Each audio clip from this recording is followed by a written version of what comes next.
Welcome back to Coffee with Carl. You know, I watched a video recently of a conference where the question was assumptions in science.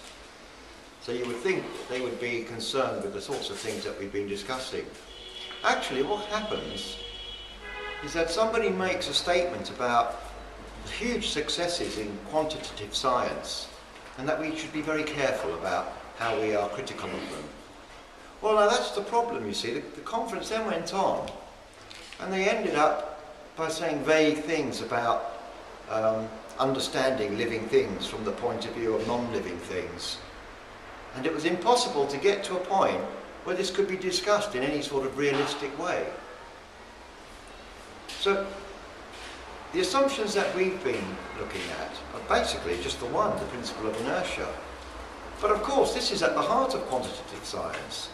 And so the implication is, we should be critical.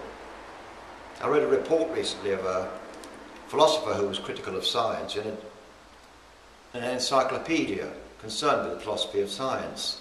And the statement they made there was that this critic preached his point of view in California and in Paris, and then used the ubiquitous product of science, the aeroplane, to get from point 1 to point 2. The point being made, we shouldn't bite the hand that feeds us. Well, in that case, we shouldn't question any assumptions. We should just be happy with what we've got, be satisfied. So perhaps that illustrates how important it is that this goes on. I'm here in a garage. This is probably the only place where I can say these sorts of things, because no conferences will ever get to the point where they can discuss this, because there's far too much at stake, far too many interests. Now, I don't want to make this into politics, but it demonstrates that when a system comes towards its endpoints, it gets very brittle and very defensive. And not only is it hard to question assumptions, it's hard even to recognise what they are. However harmless they may appear, at the tail end, they make their appearance. And space-time is that appearance, and it is what is preventing any progress in quantum gravity issues. All the solutions that are being offered tend to be mechanical contrivances from which space-time will emerge, whether it's string theory or whatever view that is cropping up in the quantum mechanical domain. It's really trying to get space-time to pop out, and it can't work because the assumption is what is preventing it from happening. I read a report recently on the state of play with regard to gravity wave observatories and how they're getting on. And of course, they're not finding gravity waves. And one report began with this line: we assume that gravity waves exist. So it begins with the very assumption, and it's actually preventing them from looking at this from another point of view. And that's what we're doing. That point of view was based on, think back to what we said about Kant, trying to show how one thing on the small level, on the local level, is a mirror of something on the larger level. So we have the apple falling, it's a classic example, as a demonstration of what also makes the stars move around and planets around and so on. But in actual fact, what that was an overlay of another way of thinking, as above, so below, where there was already in place a way of thinking that suggested what we now call math time, but in terms that had its own language, which was emotive at core. That wasn't to say that there was evidence for it, but it was a different way of thinking.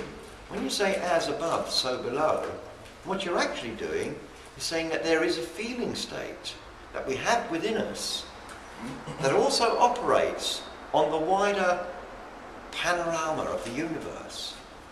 It was a way of thinking where you spoke about things like conatus, impulse, endeavour. And even today, on the quantum mechanical level, you'll find these words: tendencies, propensities, inclinations. All these words are there.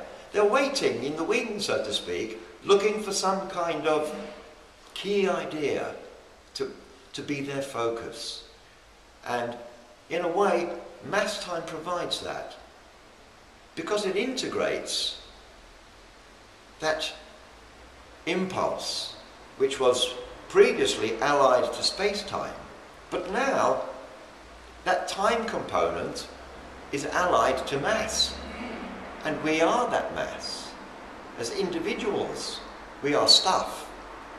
And when we look around, the end point of anything that exists is something living. And understanding causality with some kind of endpoint is really what we should be trying to get to. The problem is that in the current climate, the concept of an endpoint is one that suggests, oh, well, there must be God in there somewhere.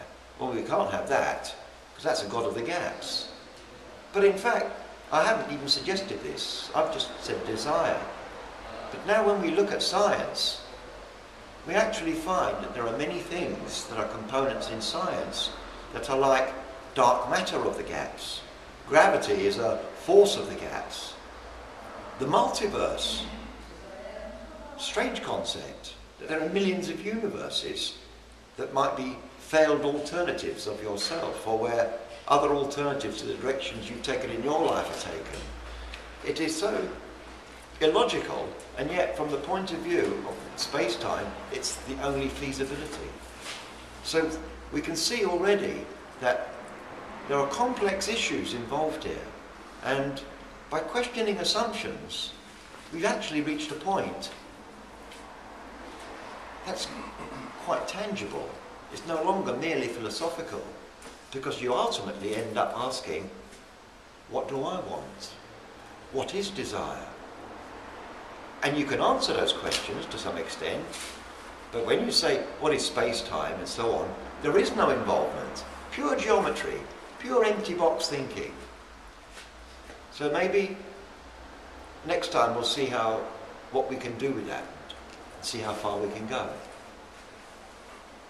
Goodbye.